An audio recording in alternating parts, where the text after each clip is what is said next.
Assalomu alaykum Sharof aka. Va alaykum assalom.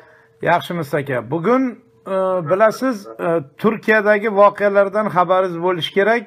Dunyo o'zbeklari hozir taniqli siyosatchilar, jurnalistlar, jamoat va davlat arboblariga savollar bilan murojaat qilyapti. Bugun Toshpo'lat Yo'ldoshev Turkiyadagi davlat to'ntarishi va O'zbekistondagi siyosiy hayot haqida suhbatlashdik va u kishining birinchi qismini e'lon qildik.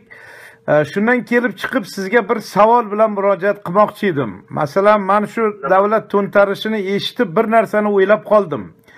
Agar O'zbekistonda xudo ko'rsatmasin shunaqa voqealar bo'lsa, o'zbek xalqi Toshkentni eng maydoniga prezident Islom Karimovni himoya qilib, o'z jonini jabborga berib, tanklarni tagiga xuddi mana shu Turkiyadagiday himoya qilib chiqa oladimi deb o'ylab qoldim. Shu savolni sizga bermoqchiman. Mumkinmi shu savolga javob bersangiz? Bu murakkab savol albatta, og'ir savol. Bu savolga javob berish o'z-o'zidan oson emas, lekin bu savolda hozir shu kecha kunduzda Islom Karimovning xushomadgo'ylari albatta undan ham ko'proq jonimizni jabborga berib emas, biz o'zimizni Islom Karimovga fido qilishga tayyormiz deb erta kech tinmay aytishga tayyor bo'lgan xushomadgo'ylar juda ko'p. Lekin xudo ko'rsatmasin, hozir siz aytganday Erdo'g'on boshidagi kunlar, Turkiyadagi kunlar O'zbekistonda takrorlanadigan bo'lsa, bu savolga ro'y-ro'stdan, dab-durustdan javob berish oson emas. Albatta. Lekin har qanday kasalni ham, har qanday og'ir dardni ham o'zini tashxisi bo'ladi. Haligi mediklar aytadi-ku, diagnozi bo'ladi. Har qanday kasalga aniq tiniq tashxis qo'ya oladigan, ko'zi o'tkir, yuragi, qalbi ilm bilimga to'la doktorlar bo'lganidek, ijtimoiy hayotda ham, jamiyatda ham har qanday siyosiy voqeaga to'g'ri ko'z bilan qaraydigan, uni to'g'ri yechimini ayta oladigan insonlar bor. Agar shu nuqtai nazardan qaraydigan bo'lsak, xudo ko'rsatmasin, O'zbekistonda bu voqea takrorlansa nima bo'ladi degan gapga, savolga javob berishdan oldin men shaxsan bitta tarixga ham bir nazar tashlashni lozim deb ko'raman. Ha, bemalol. Mana tarixga bir qarang. O'zbekistonda Islom Karimovdan oldin ham butun dunyoga taniqli davlat rahbarlari bo'lganmi? Bo'lgan. Akmal Ikrom bilan Fayzulla Xo'jayevning boshiga qora bulutlar tushganda uni xushomadgo'ylari ozmidi? Bir vaqtida men O'zbekistonda eng yetakchi asosiy gazetasi Qizil O'zbekiston bilan Pravda Vostoka gazetalarini butun boshdan oyoq o'sha ular 1917-18 yildan chiqa boshlagan. O'sha yillardan gazetalarni ko'tarib ko'rib chiqqanman. Gazeta taqlamlarini, podshifka deymiz. Shunda boring aytaylik, Fayzulla Xo'jayev bilan Akmal Ikromovni ulug'lagan odamlar juda kam bo'lmagan. Juda ko'p bo'lgan ularda izdoshlari, xushomadgo'ylari.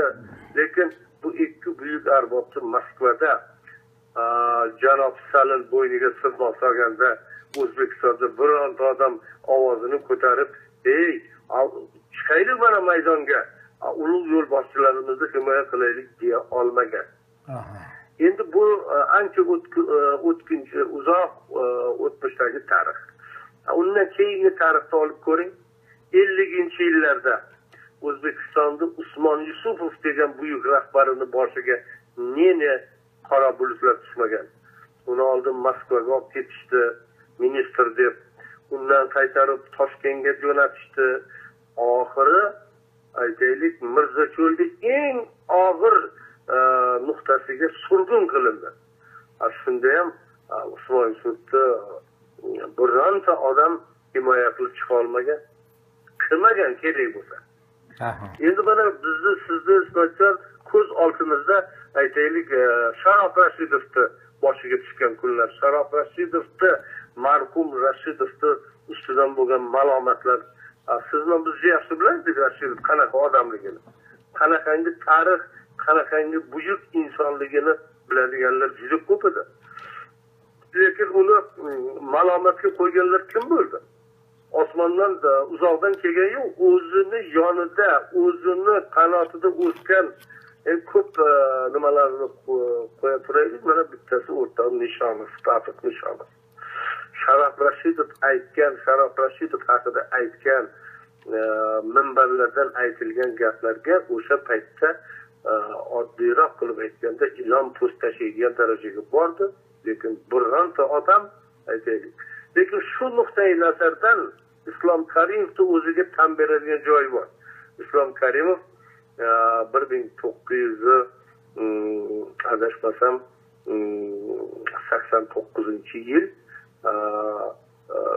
respublika rahbariyatini birinchi rahbarligini qo'lga olgan zahotiyoq hali sobiq SSR gurillab turgan paytda Sharof Rashidov adresiga eng birinchi adolatli gapni Islom Karimov ayta oldi.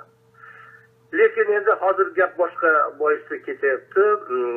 Erdo'g'on boshiga tushgan kunlar agar Toshkentda takrorlanadigan bo'lsa, qanday bo'ladi? Toshkentda qanday ahvol yuz berishi mumkin degan gapga agar haqiqatni aytadigan bo'lsak, Toshkentda biz tanklarni oyoq ostiga tashlaydigan odamni ko'rishimiz oson emas. Bunga meni ko'zim yetmaydi. Endi kim aybdor? Kim aybdor? Men o'ylayman, men xalqni ayblagan bo'lmasdim. Sabab Islom Karimovda ma'lum muddat reytingi juda baland bo'lgan.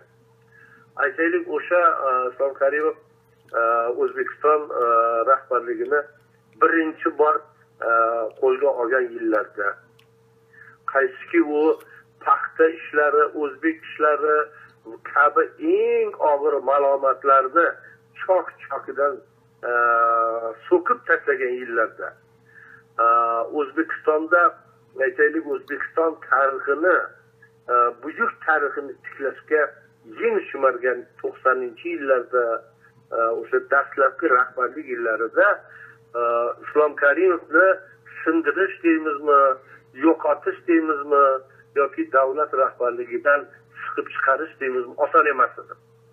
U paytda Moskvani bunga jur'at etolmaganiga ham o'sha xalqni Islom akaga bo'lgan juda katta muhabbati, juda katta hurmati, yakdilligi sabab bo'lgan bo'lishi mumkin.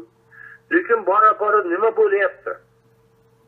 Bora-bora xalq bilan aytaylik Islom Karimov o'rtasida qandaydir devor paydo bo'lyapti. Buni ko'rmaslik, buni aytaylik tan olmaslik faqat siyosiy bir so'qir odamligina ishi bo'lishi mumkin. Endi men bilgari ham bir ikki marta aytganman, yana takrorlagan bo'lishim mumkin. Bu xalq bilan hukumat o'rtasidagi bunday ajralib qolish nimalardan namoyon bo'layapti deb so'rasangiz men aytar edim. Masalan, xalqni buyuk merosini, xalqni buyuk tarixini, xalqni yuragidagi aytaylik dard alamlarini xalq bilan hamdard bo'lib birga hal etmaslik bu juda hukumat uchun og'ir ko'rgulikka olib kelishi mumkin. Mana masalan, birinchi o'zbek generali Sobir Rahimovni bu tarixini, izini yo'qotishni xalq hozirgacha tushunolmaydi. Masalan, men o'zim bitta xalqning bir vakili sifatida o'zim tushunolmayman. Yoki birinchi o'zbek aytaylik davlat rahbarlaridan mayli u sovet rahbarimi, tak birinchi Savlarkom Fayzulla Xo'jayev yoki birinchi O'zbekiston partiya markaz komiteti birinchi sekretari Akmal Ikromov. Bular xalqqa juda singan odamlar edi. Bularni haykallarini qo'porib tashlash, O'zbekiston tarixidan, uni ensiklopediyasidan, uni amaldagi tarixidan yo'qotish uchun harakat kimga kerak hanuz tushunolmayman. Yoki O'zbekiston bir budra nonga zor, butun mamlakat bir budra nonga zor paytda bir quchoq yetimni bag'riga olib farzandi qilib ardoqlagan temirchi Shohmat ota va Bahri aya oilasiga bo'lgan munosabat ham mutlaqo tushunarli emas. Endi bunday tarixiy bu savollarni bu ajablanarli hollarni oldindan aytganman, lekin bu to'xtamayapti. Tugamayapti. Tarixga bo'lgan munosabat deymizmi, tarixiy shaxslarga bo'lgan munosabatmi, xalq bilan qandaydir hukumat o'rtasida katta bir farq paydo bo'lyapti. Xalq hukumat uchun hech nima emasga aylanib qolyapti. Mana siz o'zingiz suhbat uyushtirdingiz hafta 10 kun muqaddam xorazmlik aytaylik buyuk davlat arboblaridan biri, Xorazm xalqini ardoqli farzandlaridan biri Madiyor akani bu olamdan ko'z yumishi va uniga bo'lgan aytaylik beshafqat munosabatlar haqida ancha muncha gap so'zlar bo'ldi. Lekin shundan keyin men bildim. Axir Xorazmda yana buyuk bir farzandi o'zbek xalqini yuragidan aytaylik joy olgan ajoyib san'atkor, aktyor, san'at devoni dunyodan ketgan ekan. Men keyin eshitdim buni. Ancha vaqt bo'lgan ekan, bir adashmasam bir necha oy bo'lgan ekan. Men o'zim bu odamni masalan aytaylik bir inson sifatida, bir o'zbek ziyolisi sifatida ko'rishni orzu qilardim.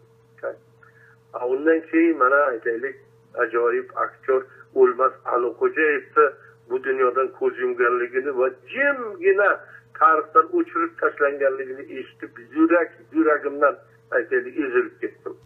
O'lmas Alixo'jayevday, san'at devonovday buyuk san'atkorlar har kuni paydo bo'lavermaydi, har kuni. Axir endi mayli biz nimani Sovet imperiyasini Qizil imperiya deymiz, hokazo deymiz, lekin tarixiy shaxslarga bo'lgan munosabat mutlaqo boshqacha edi-ku. Shukur Burxonov, Sora Eshento'rayeva, Nabir Rahimov, Abror Hidoyatov son sanoqsiz sanab tashlash mumkin edi. Bularni birontasini obro' e'tiboriga Qizil imperiya aytaylik hasadgo'ylik bilan qaramasdi. Endi mana uzoqqa bormaylik, o'tgan oyda hali bir oy bo'lgan yo'q. O'zbekistonda buyuk shoirlar, o'zbek xalqini buyuk namoyandalaridan biri, o'zbekni inson sifatida aytaylik olamga tanitganlardan bittasi Erkin Vohidov bu dunyodan bir quchoq, bir olam armon bilan ketdi desam, endi bunga hech qanaqa nimani keragi yo'q aytaylik. Mubolag'ani keragi yo'q. Erkin Vohidov bilan xalqni xayrlashuvi ham hatto shunday murakkab voqeaga aylandi. Erkin Vohidov ko'mib yuborildi, bir odam bildi yo bilmadi. Erkin Vohidov shaxslarda bironta yubiley o'tganini bilmayman. Men Erkin akani ancha-muncha yaxshi biladigan odamlardan bittasi edim. Bironta bir yubiley o'tkazilganligini mustaqillik yillarida, to'g'ri, mustaqillik uning ko'ksiga oltin yulduz taxti, uni hakaza ardoqladi. Lekin birdaniga cho'qqiga qanday chiqargan bo'lsa, o'sha cho'qqidan shunday tasavvur. Mana ikkinchisi, siz o'zingiz ham yozdingiz, Ismatjon.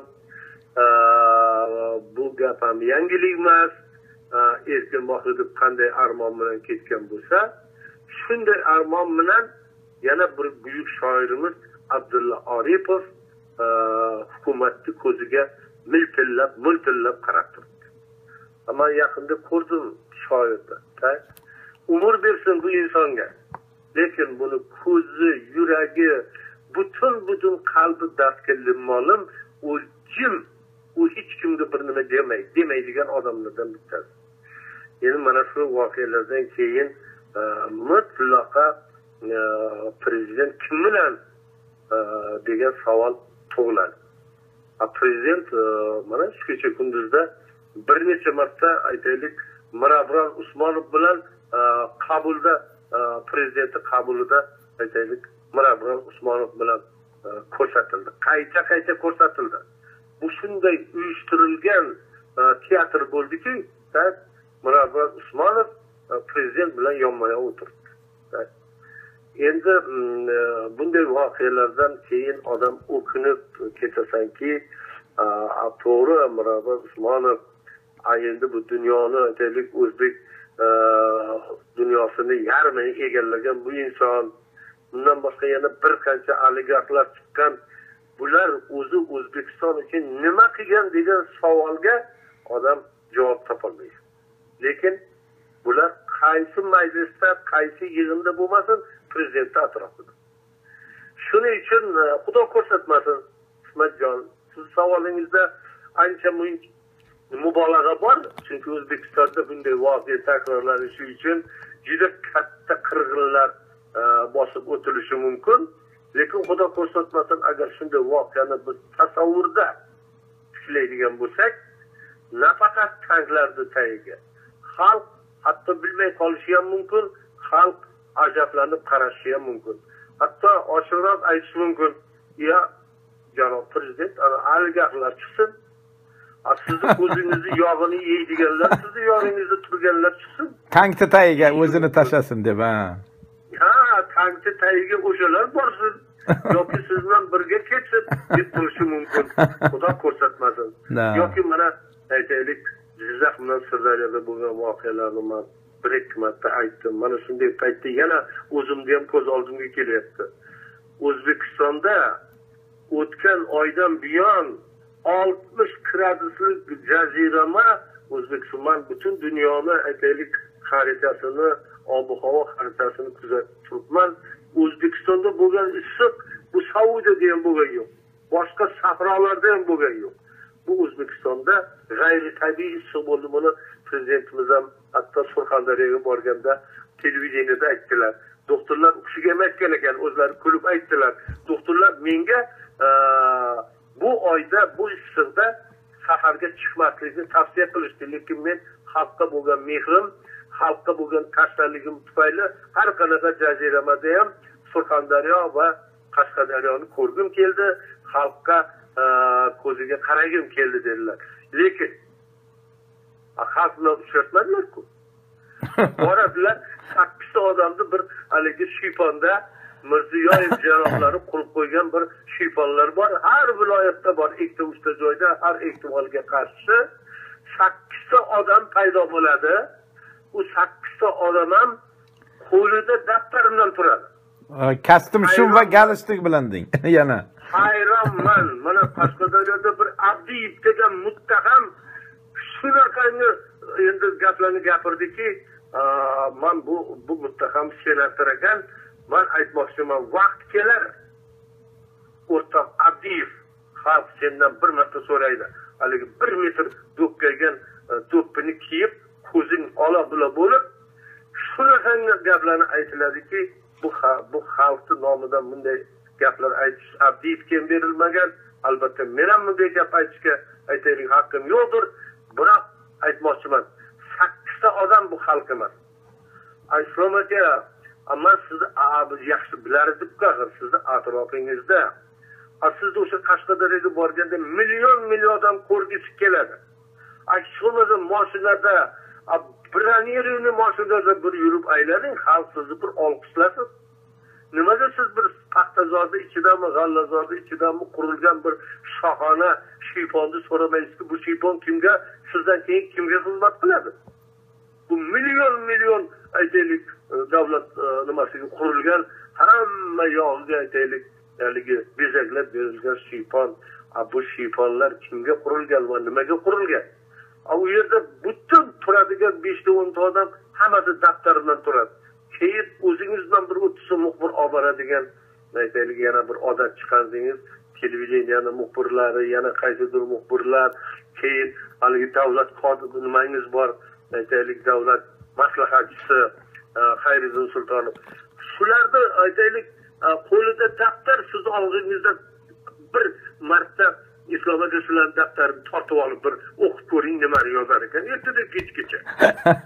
Shu daftarni bir marta olib ko'rsangiz, bular xudo biladi bir xil anekdotlar yozib boradi. Suratlar chizib turadi, to'g'ri aytasiz. Gaplarni yozib boradi. Axir sizni og'zingizdan chiqadigan gapni yozadigan diktafon bor, ko'rsatib turadigan kameralar bor. Bu muttahamlar sizni ko'zingizga qarab turib, sizni aldaydi. Agar boshqacha aytganda, ko'zingizni yog'ini yeb, ko'zingizni cho'qiydi. Shuning uchun mana 60 gradus issiqda Jizzaxda bo'lgan voqealarni aytay sizga.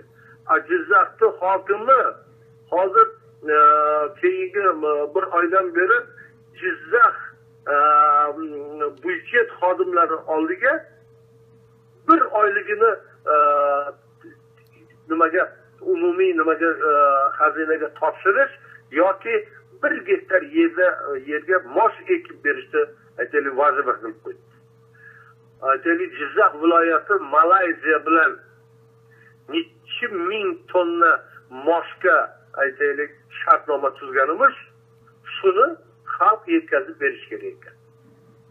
Doktorlar, o'qituvchilar, injener texnik xodimlar, turli davlat byudjetida ishlaydiganlar bir oyligini aytaylik davlatga topshirishga majbur bo'ladi. Endi Jizzax hokimi esa butun Jizzax emas, butun O'zbekistonga taniqli 6 ta oila, 6 ta xotinga ega. Ammo buni hozir minbarda 7-8-marta aytyapman. Nimaga Jizzax viloyat hokimi mana sudga bermaydi? Agar bu nohaq bo'ladigan bo'lsa. Chunki buni hukumat ham biladi.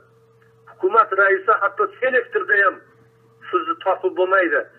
O'rtoq Sayfiddin Umarov qaysi xotiningiznikida yurasiz degan gaplarni selektorda ham aytyapti.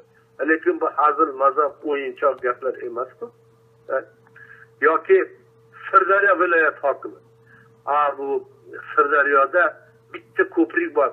Sirdaryo bilan Guliston shahri, Sirdaryo viloyatini markazi Guliston shahri bilan aytaylik mamlakatni bog'lab turadigan bitta ko'prik bor. 6 oydan beri bu ko'prik buzuq ahvolda yotibdi. Shu prezident borib kelganda zo'rg'a oxirgi marta qo'rqib 100 ta tagiga ustun qo'yib loqillab ketmasin deb ishlab turganida oxirgi prezident ketgan kuni ko'prik remontga yotib 6 oydan beri remonti tayini yo'q. Bironta ishlayotgan kran yo'q. Bironta ishchi xodimni tayini yo'q. Lekin biz remontdamiz deydi. Emishki pul yo'q.